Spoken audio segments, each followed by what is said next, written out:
آخرت آخرت آخرت. اپنے بچوں میں بھی ڈر اسی بات کا ڈالو کہ اللہ کریم کے ہاں حساب ہونا ہے، اللہ کے ہاں حساب ہونا ہے. آپ کو بتائیں وہ صحابی رسول جو گھر فجر کی نماز دوڑ کر کے چلے جاتے تھے، حضور کے پیچھے نماز پڑھتے تھے. کیوں؟ صحابہ اکرام نے ان کی شکایت کی تھی کہ یا رسول اللہ یہ نماز پڑھ کے اتنی تیزی سے بھاگ جاتے. حضور نے ان سے کہا پوچھو، ایک دن پکڑو. ایک دن انہیں روک لیا گیا، پوچھا گیا کیوں اتنی جلدی چلے جاتے ہو؟ انہوں نے کہا میرے پڑوسی میں، میرا پڑوسی ایک یہودی ہے، اس کے آنگن میں کھجور کا ایک درخت ہے اور اس کے شاخیں میرے آنگن میں بھی آئی ہیں، پکی کھجوریں صبح صبح گر جاتی ہیں آنگن میں. میرے بچے اٹھ جائیں تو کہیں وہ کھجوریں اٹھا کر کھا نہ لیں، اس لیے میں جلدی چلا جاتا ہوں کہ وہ کھجوریں جمع کر کے میں اپنے پڑوسی کو دے دوں.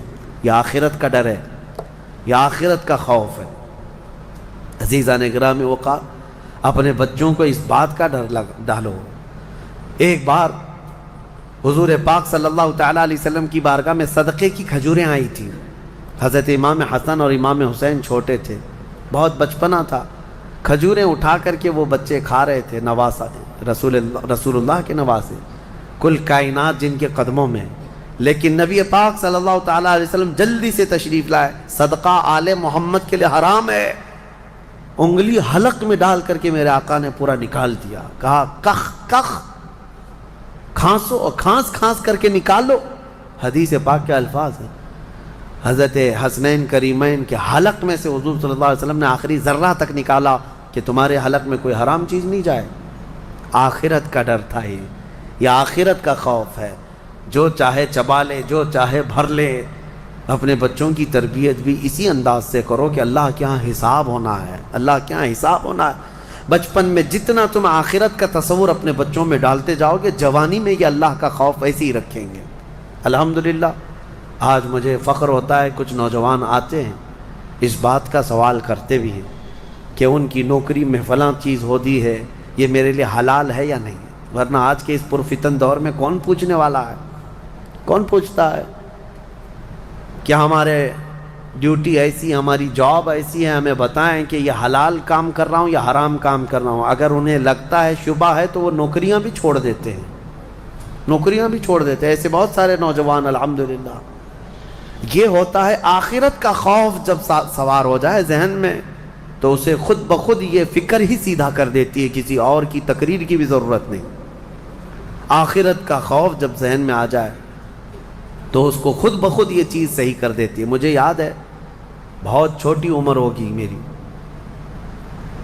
اسکول جب جاتے پہلی جماعت میں بھی نہیں، چھوٹی سی جماعت میں، نمازوں کی پابندی کا الحمدللہ ہمارے گھر میں بڑا اہتمام تھا. میرے والد گرامی عالم دین، بڑے نمازوں کی پابندی کا بہت سختی سے اہتمام کرتے.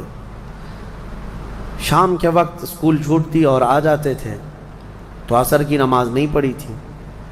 تو اس وقت جو ذہن میں بات ڈالی گئی تھی، فرمایا میرے والد نے کہا تھا کہ تمہیں پتہ ہے ایک نماز چھوڑنے کا جو عذاب ہے، اس نماز کا جتنی دیر تک ٹائم ہوتا ہے قبر میں فرشتے اتنی دیر تک اسے سزا دیتے رہتے ہیں.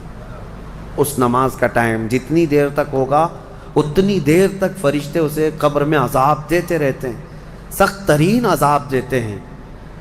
آج عمر کے اس حصے میں آ کر کے بھی وہ بات پتھر کی لکیر کی طرح بیٹھی ہوئی ہے. نمازوں کا وقت آتا ہے تو یہی ڈر لگتا ہے عشاء اگر چھوٹ جا رہی ہے تو عشاء کا تو لمبا ٹائم ہے. مرنے کے بعد قبر میں اگر عشاء کا پورا ٹائم قبر میں فرشتے عذاب دینے لگ جائیں، کون برداشت کرے گا؟ اسی لیے چاہے سفر میں جائیں، چاہے تھکے ہوئے آئیں، کیسے بھی آئیں، لیکن عشاء پڑھ لیتے ہیں. وہ ڈر ہے آخرت کا. یہ کیسے آتا ہے؟ والدین اپنے بچوں میں یہ چیز منتقل کریں. آپ اس کو ہلکا نہ سمجھیں. بچوں کے ذہن میں جو بات ڈالی جاتی ہے وہ بڑھاپے تک رہتی ہے. اگر آپ صحیح تربیت کے ساتھ کسی کو بڑا کرنا چاہتے ہیں تو سب سے بڑی چیز ہے آخرت کا ڈر.